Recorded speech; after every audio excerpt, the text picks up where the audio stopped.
मुअज़्ज़ज़ नाज़रीन किराम अस्सलामु अलैकुम वरहमतुल्लाहि वबरकातुहू। कल इंशाअल्लाह ईद उल फ़ित्र की नमाज़ अदा की जाएगी।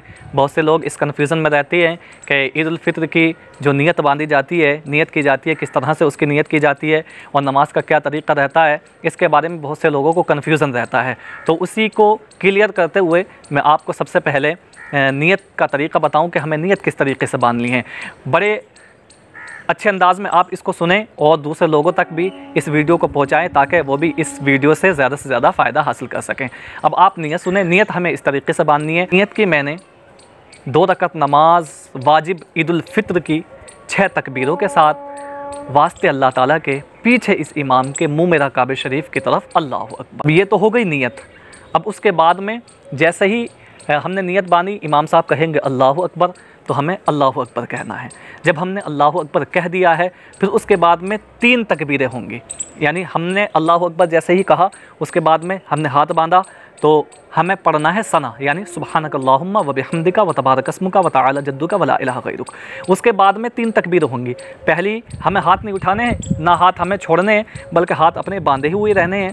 पहले कहना है अल्लाहु अकबर, 1 मरतबा हो गया, फिर दूसरी मरतबा अल्लाहु अकबर, फिर तीसरी मरतबा अल्लाहु अकबर कहकर इमाम साहब जो है क़िरात शुरू कर देंगे। और क़िरात होने के बाद में जिस तरीक़े से नमाज होती है आम तौर पर, ऐसे ही नमाज होती रहेगी। फिर जब दूसरी रकत के लिए इमाम साहब खड़े होंगे, फिर उसके बाद में क़िरात होगी और क़िरात होने के बाद में अब रुकू में जाने से पहले हमें ये 4 तकबीरें कहनी है। यानी 3 तो उसमें ज़ायद हो जाएंगी और 1 तकबीर वो नमाज की ही रहेगी।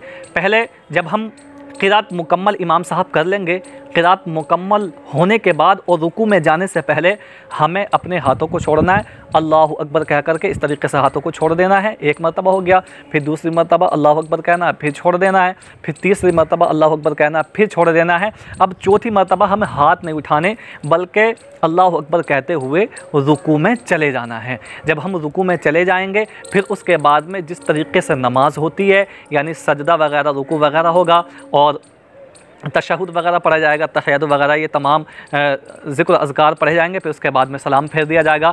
फिर इमाम साहब जो है खुतबा पढ़ेंगे और खुतबा सुनना भी वाजिब है, क्योंकि वाजिब का तर्क जब हो जाता है तो इंसान की नमाज नहीं होती है। तो हमें इस चीज़ का भी ख्याल रखना है कि हमें नमाज मुकम्मल होने के बाद में हमें खुतबा बड़े ध्यान से सुनना है। फिर उसके बाद में दुआ मांगनी है, आपस में मुसाफ़हा और मुआनक़ा करना है, क्योंकि मुसाफ़ा और मुआनक़ा और गले मिलने से अल्लाह तबारक व तआला लोगों के दिलों में उल्फ़त, मोहब्बत और मवद्दत पैदा फरमा देता है। इंशाअल्लाह उम्मीद करता हूँ कि आपको ये वीडियो ज़रूर पसंद आई होगी। आप अपने अहबाब को इस वीडियो को दिखाएँ और ज़्यादा से ज़्यादा इससे फ़ायदा हासिल कर सकें।